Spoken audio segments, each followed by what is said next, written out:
coming to Iceland in February and you don't know what to wear, you're in the right place. In this video, I'll go over the weather, the daylight, the northern lights, what to wear, and I'll give you a few examples of what to wear in certain conditions. No fluff or anything like that, just straight to the point. So let's get to it! February is a very cold month. You're looking at an average temperature around -1 degree Celsius. Now that's the average temperature, and we don't factor in the wind chill here, so you're gonna have to do that yourself. So I can tell you right now, it's definitely gonna be colder than 0 degrees. It'll be snowy and icy, especially if you're going up north. And be careful when you're driving. So just be aware that it's going to be cold. It's still very dark in February. We'll go from around 7 hours of daylight in the beginning of the month to around 10 hours at the end of the month.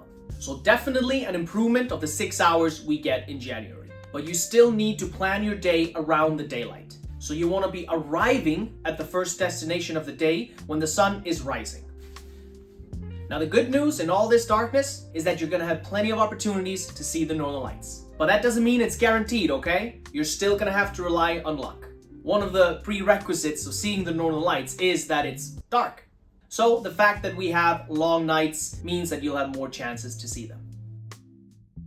And now for the reason for this video. Here is what you need to stay warm in Iceland. Let's start with the base layers. Thermal underwear is the way to go. They're breathable, warm, and they dry fast. If you've watched any of my other videos, you'll know that I recommend these for every month of the year, but especially so during the winter months. Definitely bring a pair if you're coming to Iceland.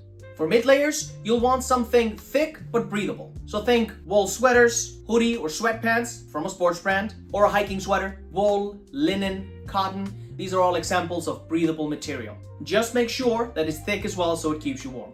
Then put on some socks. I recommend merino wool for the same reasons as the thermal underwear. Follow it up with hiking boots. Wearing a good pair of hiking boots is incredibly important in Iceland all year round, but especially so in the winter months. You'll want them to be mid or high top, because if they're low, they cut around here, it's easier for the snow to get in. Also, if you're going glacier hiking, the crampons latch on over here. So if you have a low hiking boots, the crampon is going to latch onto your ankle and not the boot itself. The hiking boots should be water resistant, so Gore-Tex or similar, good grip underneath, and ankle support. You'll also want to think about crampons in February, but don't be fooled. Even though your hiking shoes have good grip, they're not going to save you on the ice. You will need a pair of crampons to stay steady. And now for the outer layers. But first, you can rent all the outdoor gear you need right here with us at Iceland Cover. Use the discount code February for 10% off at icelandcover.com. Let's begin with the outdoor pants. They don't need to be super thick unless you want them to, and ski pants can be quite bulky and annoying when going in and out of shops or in and out of restaurants. I prefer good outdoor pants that protect you from the wind, the rain, and the snow, and you can take them off very easily. Then, for the upper body, you got two choices, the parka and the shell. Both have pros and cons, but generally I recommend the parka for February, because it's warmer. Now if you choose the parka, you don't have to wear as many layers underneath. I usually only wear my thermal underwear, and then if it gets very windy, I'll add a mid layer. This will of course depend on the person, but if you want to stay warm, the parka is the way to go.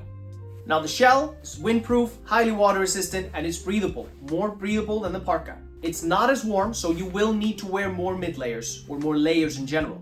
But if you're going to do some strenuous activity, then the shell offers more flexibility, but you will need to wear more layers most of the time.